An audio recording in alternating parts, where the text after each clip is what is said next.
Hello student, welcome to channel. तो आज हम देखते हैं ग्रुप 3 का first element axis of rotation by line.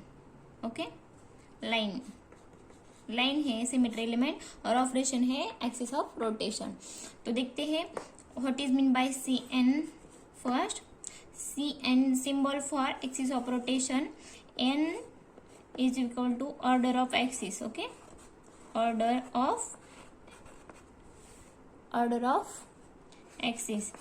ये कैसे डिसाइड करते हैं ये पहले जान लेते हैं। देखो, फॉर एग्जांपल कौन सा भी मॉलिक्यूल ले लो, PtCl4। Okay, Cl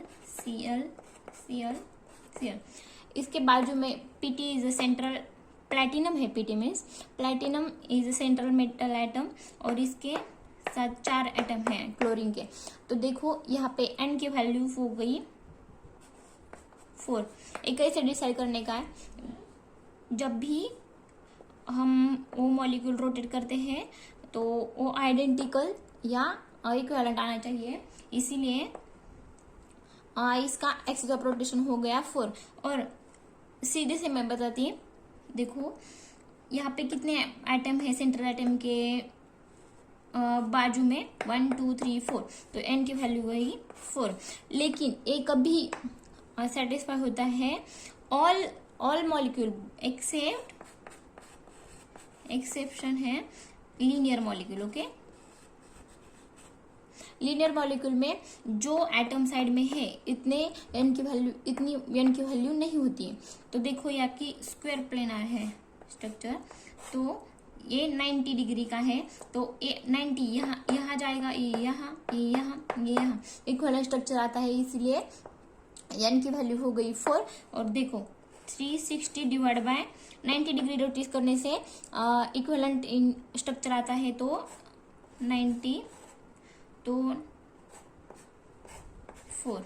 okay, 0 get cancel, 9 in 1 9 4 36। Okay, तो N की वैल्यू हो गई 4। ओके, ऐसा आता है। देखो 360 डिवाइड बाय 90 से इक्विवेलेंट आता है ना, तो N की वैल्यू कैसे डिसाइड करते हैं, सराउंडेड एटम से या how many angle degree rotate then get equivalent structure, इसके आधार से हम N की वैल्यू डिसाइड कर सकते हैं। तो अब भी देखते हैं, सिंपल एग्जांपल है N का, सॉरी एक्सिस ऑफ रोटेशन का। अब भी मैं रब कर रही थी, तो फर्स्ट चलो देखते हैं। फर्स्ट एग्जांपल मैंने रफ किया है अच्छे से, वाटर मॉलिक्यूल सीधा एग्जांपल लिया है। देखो यहाँ पे ऑक्सीजन इज सेंट्रल एटम और दोनों हाइड्रोजन इज सराउंडेड, तो N की वैल्यू हो गई 2।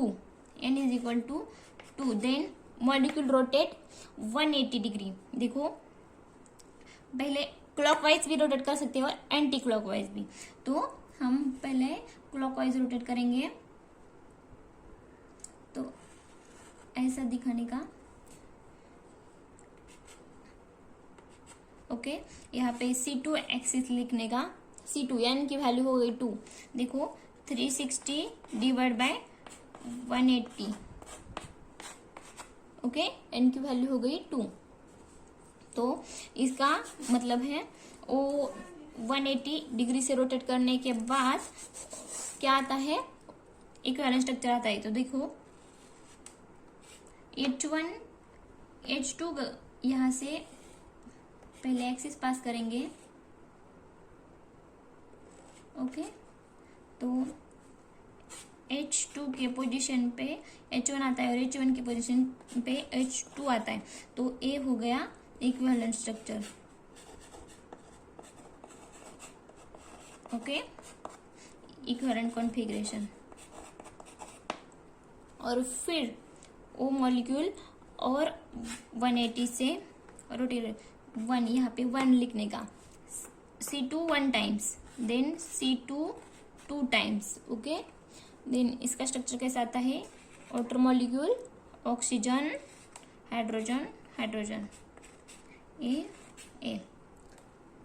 H, यहाँ पे 1 आया था ना, H1 हुआ और H2 हो गया, ऐसा लिखने का। और ये हुआ आइडेंटिटी। ओके, दैट इज ई। तो इसका मतलब हो गया वाटर मॉलिक्यूल में C2 एक्सिस प्रेजेंट है। तो आगे सेकेंड एग्जांपल देखते हैं BF3। तो BF3 के अराउंड कितने मॉलिक्यूल होते हैं?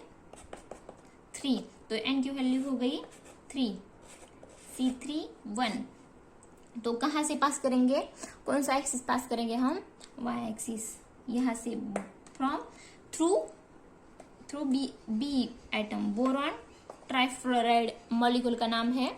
तो देखते हैं फर्स्ट, देखो यहाँ पे हाइड्रोजन हो गया, सॉरी बोरॉन हो गया,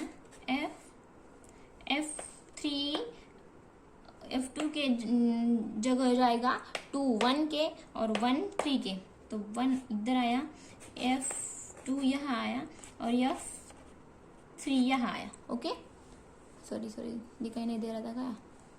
और फिर C3 2 टाइम्स पास करेंगे, यहाँ से पास किया है एक्सिस। और देखो, और फिर रोटेट करने के बाद BF2 आएगा, BF1 आएगा, BF2 आएगा और ए इक्वलेंट स्ट्रक्चर हो गए। A1 and second structure are equivalent.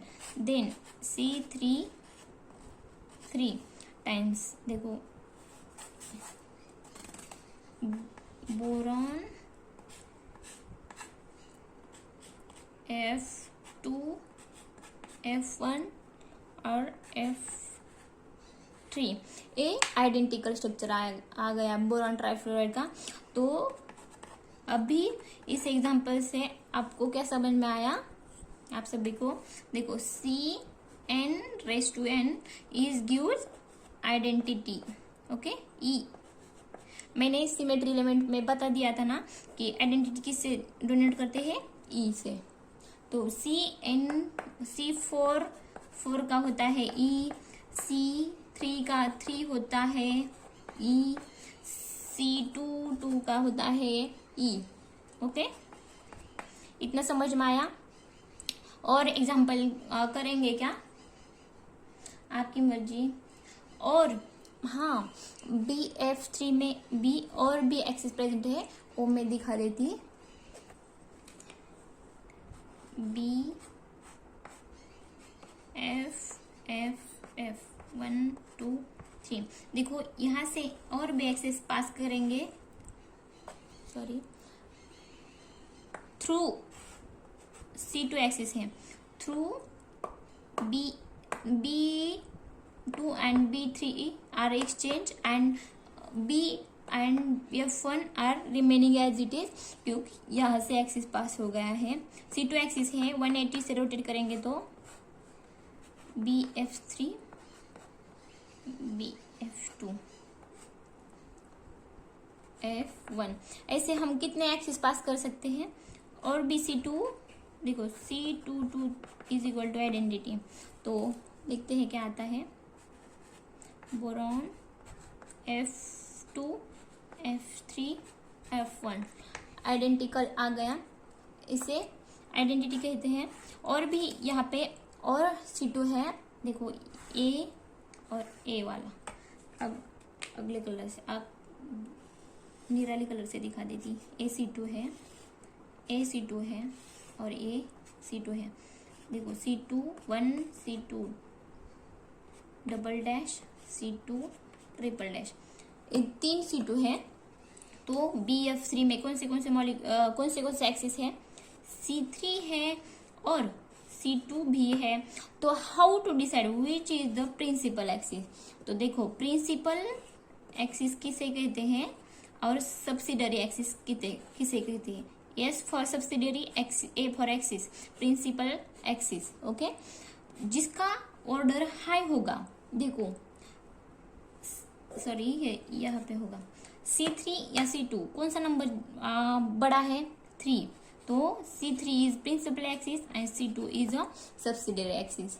बड़े जिसका ऑर्डर बड़ा होगा वो एक्सिस प्रिंसिपल एक्सिस होगा, और जिसकी ऑर्डर स्मॉल होगी वो सेकेंडरी एक्सिस या सब्सिडरी एक्सिस।